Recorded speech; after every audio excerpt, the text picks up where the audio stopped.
दे हाथ बचाई हल जिला ठीक ना हो। ए जिला में ढेर लोग ढीला हो जाला। क्या जोर से बोलो। I love you. I love you किसको? आपको। I love you Khesari sir. Sir I love you baby. I love you so much. Lipstick का छाप छोड़ दे। ये हमारी गलती है। अरे माई देते पीछा रह तरियागवा रह आगावा ते आगा के पैसेंजर बरिस ते पीछा मत रहो। पीछा कुछ ना मिली बाबू। तुम लोग मेरा छुओ मैं तुम लोग का छूऊंगा। हाथ हाथ हाथ ये आज वायरल हुई है तो हम कतना निमन है हम हो नहीं के जानत। अच्छा कलाकारे हैं बेटे। कलाकार रसिया होला। औरत कहती है कि टूट जाही राजा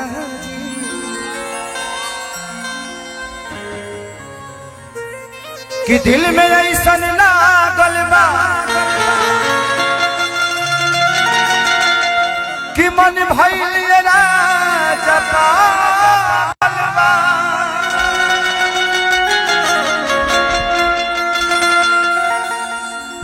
कि बढ़ता बेचैनी कहाँ कहाँ हाथ लगा दिया रे। देखो आज चाहे तेरे सांप निकल के डस ले कि दिल में बढ़ता बेचैनी कि मन होता हमारो पागल। इतना प्यार करेला हमसे रहिल तोहसे भागल जे कि छीटा जवानी के उड़े दबे। अरे मनवा से मनवा के जुड़े दबे कि तनी सूत द चदरिया तान के। अरे तान के हाँ हाँ तान के कि टूट जाही राजा। आप सारे लोग गोपालगंज से ही हो। गोपालगंज से। गोपालगंज आजकल खदान हो गई बा का हो के। तू मोतिहारी से आइल बड़ू यूपी से। एक बार अपनी दे हाथ बचाई हल जिला ठीक ना हो।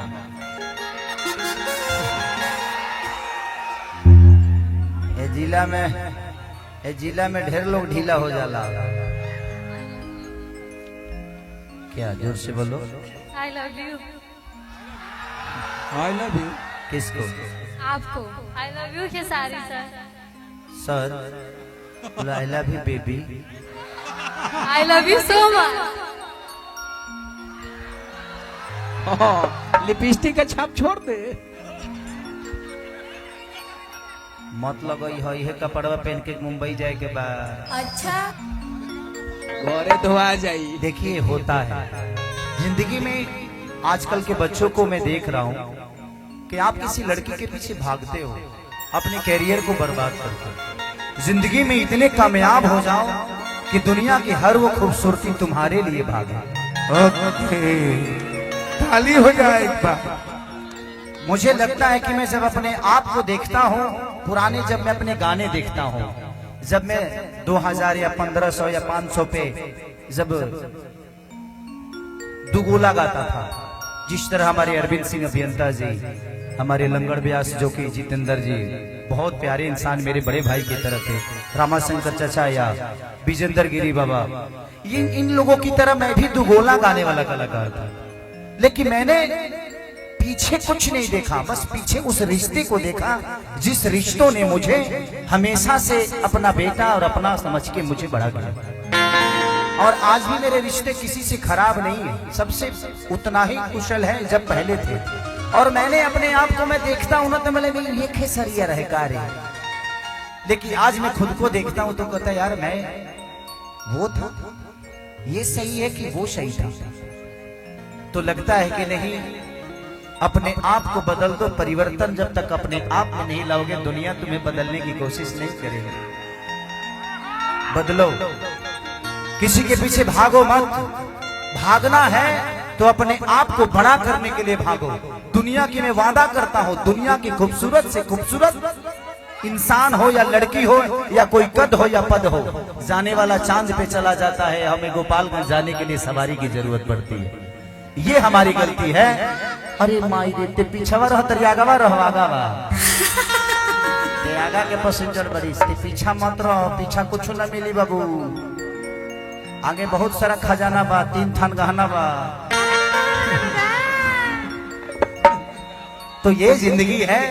तो आज के बच्चों के लिए मैं बस यही कहना चाहता हूँ कि मैं कुछ नहीं था, कुछ बनाना, कुछ बनो, बन जाओ।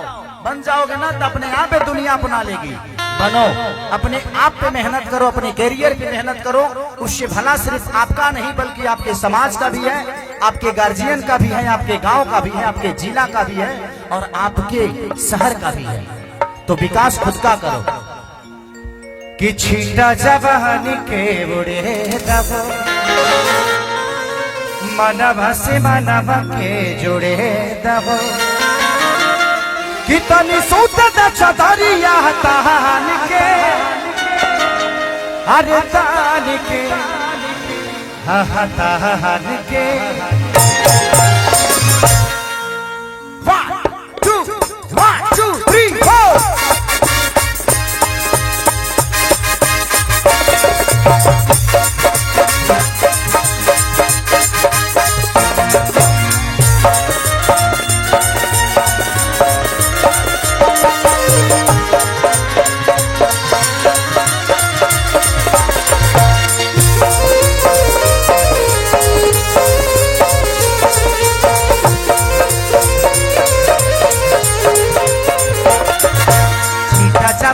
के बुढ़े हो, मानवा से मानवा के जुड़े हो।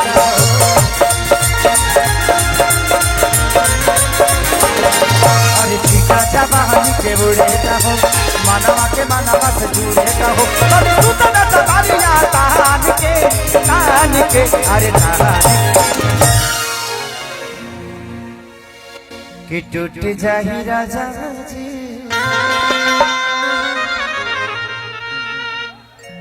कि टूट जाही राजा जी पना, टूट जाही राजा जी पना।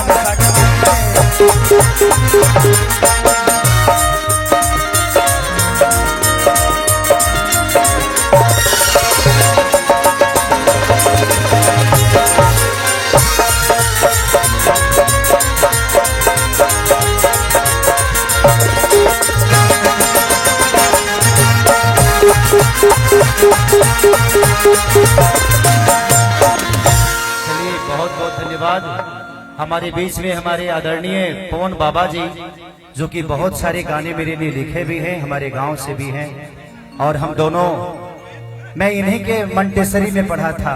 इनके गांव में एक इनका अपना मंटेसरी है, उसी में इनकी मम्मी और पापा ने मुझे भी पढ़ाया है। और हम सबके बड़े भाई नितेश त्रिवेदी जी, जो कि आज पूरे बिहार को एक ऐसा नेतृत्व मिल रहा है, ऐसा एक प्यारा इंसान और इतनी प्यारी सोच। अगर हर, ये हमसे छोटे तो हैं मुझे पता है, बट प्रतिभा अगर आपके अंदर हो ना तो आप बड़े से बड़े आदमी को छोटा कर जाते हो।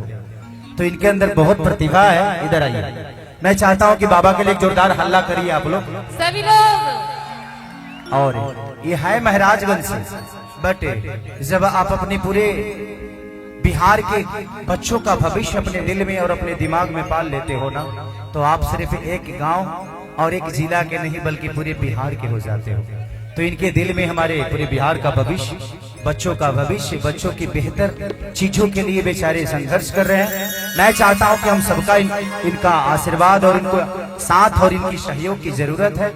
बिल्कुल हम सब इनके साथ हैं और आजीवन जब जरूरत पड़ेगी आपका भाई हमेशा आपके साथ है। बाबा थैंक यू, थैंक यू। एक कुर्सी ला दो बाबा के लिए, बैठाओ बैठाओ बाबा को, एक कुर्सी दो, एक कुर्सी ला दो बाबा को, बैठाओ। भाई भाई भाई, होते रही बाद में ही फोटो वोटो के तब है आप लोग दिल में छप गए हैं। फोटो काहे के लिए लेगा, मोबाइल भर भती बैठा दी, बैठ जाइए सब लोग बैठ जाइए। मंच पे जो भी एक्स्ट्रा लोग हैं प्लीज सबसे पहले आप लोग नीचे उतरिए तो। हाँ नहीं फालतू कोई नहीं है, सब लोग अपने हैं, बट इस माहौल को बेहतर करना है तो अपना घर है और इस घर के फंक्शन को बेहतर करना है तो हमको खुद ही अपनी चीजों को समझना पड़ेगा। यहाँ बड़ा कोई नहीं है, छोटा कोई नहीं है, सब लोग अपने ही हैं। साउंड नीतीश बाबा को बैठा दीजिए। तो पा गोइल बाबा कितनी सोचत छदारी यहाँ तान के अरे तान के टूट जाही राजा जी, अरे टूट जाही राजा जी पलंग सगला टूट जाही राजा जी पलंग सगला।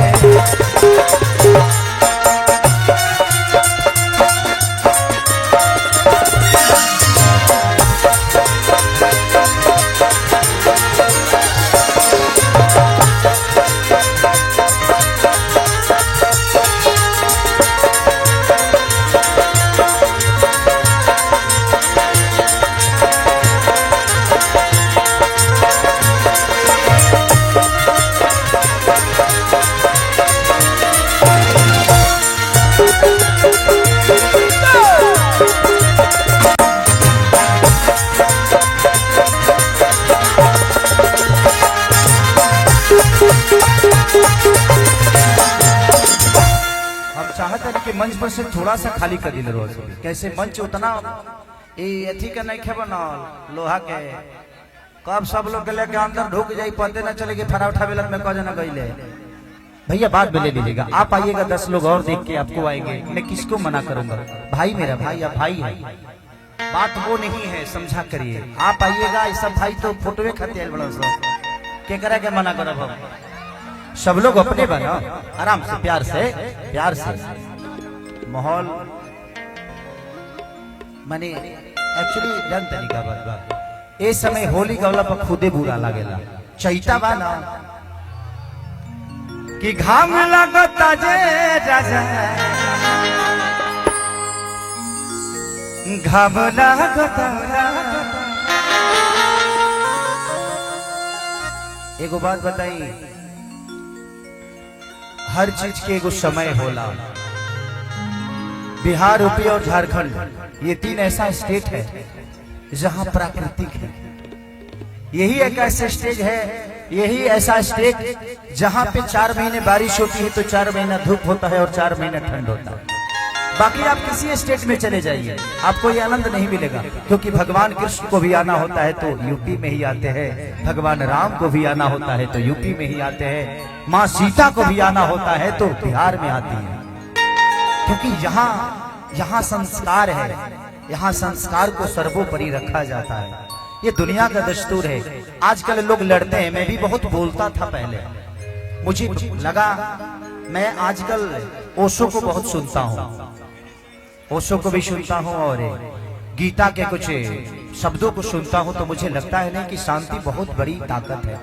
आपको शांत रहना सीखना चाहिए, झगड़ने से कुछ मिलता नहीं है। 2 बातें बर्दाश्त कर लोगे तो उतना ही देर सही रहेगा, नहीं करोगे पता चल नहीं कि उस गुस्से का परिणाम कितना बुरा हो जाएगा, तो बर्दाश्त कर लो। एक बाद हम चैता गाए, ठीक बा, 2-3 गो और गाना गाए, बहुत सारा कलाकार आए बोलो, सबके भी थोड़ा थोड़ा मौका, हमारी घर है। और मुकेश समझिए कि अगर टाइम मिली तो शायद गुरहथी हमारे करे के पड़ी, लेकिन शायद हम रहब ना जाए, एगो बाहर थोड़ा सा शोभा हमारो करे खातिर कि देखा न कटन के अरे कपड़ा सटन के चदरा बिछा दिहनी बला माझी हिम्मत दिखना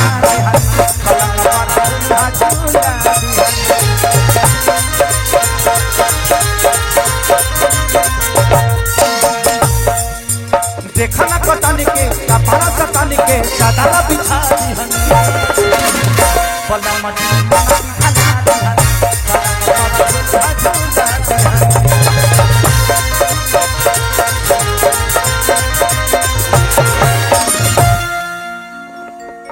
कि परियार मत बेदिया बफान के अरे फान के भान के। पहले हम लड़कियों को बहुत तंग करते थे स्टेज पे, हाँ, लेकिन पता नहीं जब से मेरी बेटी बड़ी हुई ना, मुझे लगा यार कि जिंदगी में ठीक है कलाकार है, आप लोग के मनोरंजन के लिए कुछ बोल जाता है आदमी आपके हंसाने के लिए, बट एक जिंदगी में बेटी होना बड़ा जरूरी है। तब समझ में आता है कि माँ की अहमियत क्या होती है, बेटी की अहमियत क्या होती है, राह चलते उस बहन की अहमियत क्या होती है, तब समझ में आता है। आज महिला दिवस है। आज कि परिवार बट बेटी अब फान के, अरे फान के, हो फान के, अरे टूट जाए राजा, टूट जाए राजा पलंग धागा बांध के, टूट जाए राजा पलंग धागा बांध के।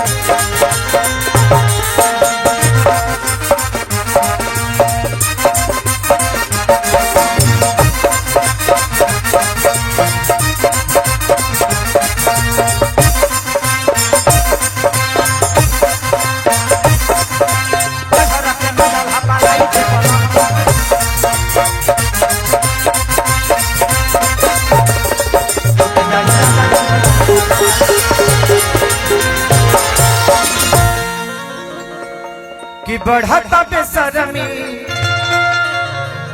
अरे देखिया में गरमी, पीछे लगी हो कमरिया, ऐठे लगी हो, नस नस बैठे लगी।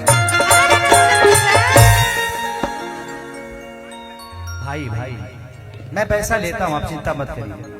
ये नहीं कि कुछ लोगों को ये लगता है कि खेसारी आज भी अपने हाथों में पैसा लेता है।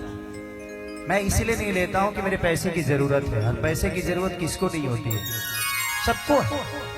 बट मुझे लगता है कि कुछ भाई मेरे हाथ में पैसे देते हैं तो मुझे छूना चाहते हैं। तो मुझे इतना प्यार करने वाला आदमी अगर मुझे छूना चाहता है तो क्या मैं उससे दूर जा सकता हूं? अगर आप लोगों ने इस लायक नहीं बनाया होता तो मेरी औकात 100 रुपये की भी नहीं होती। क्योंकि मुझे याद है मोतिहारी शहर से मई के महीना में खेसारी लाल यादव 5 रुपये बचाने के लिए छत पे बैठ के आया था, और मोहम्मदपुर मोड़ से पैदल गया था मैं, और मोहम्मदपुर में 5 रुपये की लिट्टी खाई थी। तो वो वक्त याद है मुझे, इसलिए मेरे जीवन में 5 रुपये नहीं 2 रुपये की औकात उस मोहम्मदपुर मोड़ को जब याद करता हूँ। उस समय हमारे सुबोध भैया एक हुआ करते थे, दवा का दुकान था उनका, और बहुत सारे लोग हैं। मेरे जीवन की मेमोरी बहुत बड़ी है, तो इसीलिए मैं आज तक किसी को भूला नहीं, इसीलिए पैसे ले लेता हूँ। थैंक यू कि आपने उस लायक मुझे समझा भैया। भगवान करे कि आपके घर में हमेशा मंगलमय हो, तो सबका घरे 9 महीना पे होता लड़का, तारा घरे 6 महीना पे हो। मारा वैकेंसी सुहर गवावा, कुछ चिन्हा दो खेसरिया के कि बढ़े बेशरमी, अरे देखिया में गरमी। तुम लोग बड़ो अब लाइन से लग जालो, लाइन से लग जाओ। अरे तुम लोग मेरा छुओ, मैं तुम लोग का छूऊंगा। हाथ हाथ हाथ हाथ। मैंने अच्छा ये तुम लोग कितनी गलत आदमी हो यार। बात पूरा होने से पहले मुझे बुझाता है बाप रे बाप, हम दोसर को छुए के बात कर दिले। मैंने भोजपुरी समाज में हमने के गाड़ियों सुने खातिर पैसा दिले जा।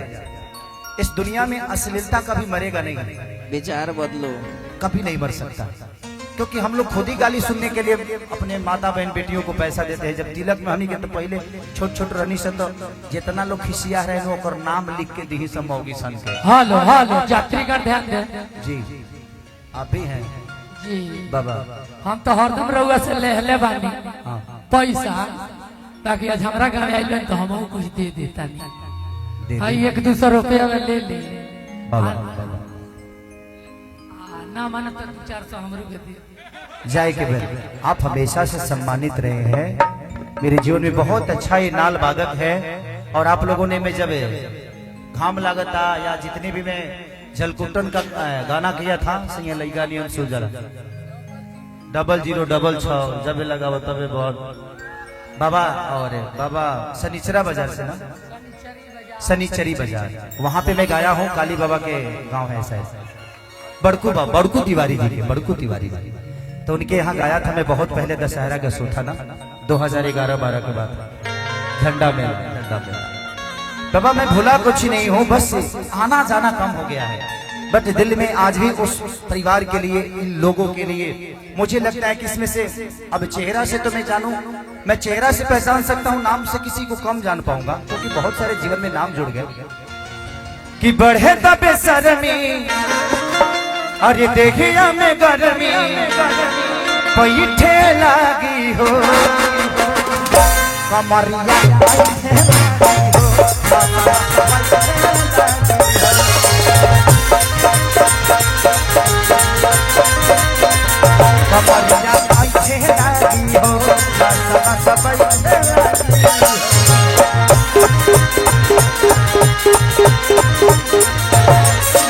तो नाचो तरु रील बनावे रील बनावा तरु तार फिल्म रिलीज कर दे बुझ लियो अच्छा कि बरियार मत बेच जब फान के अरे फान के हो फान के कि टूट जाही राजा जी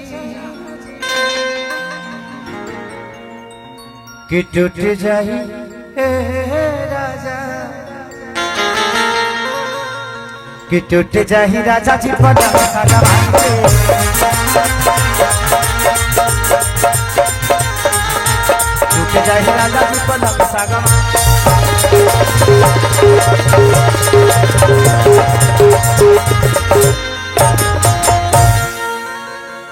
ऐसे हवा में पैसे मत लुटाइए भैया भैया भैया लक्ष्मी है किसी का पैर लगेगा जिस दिन नहीं रहेगी उस दिन हवा में उड़ जाते हैं हम लोग कभी भी लक्ष्मी को हवा में नहीं उड़ाते लेके आई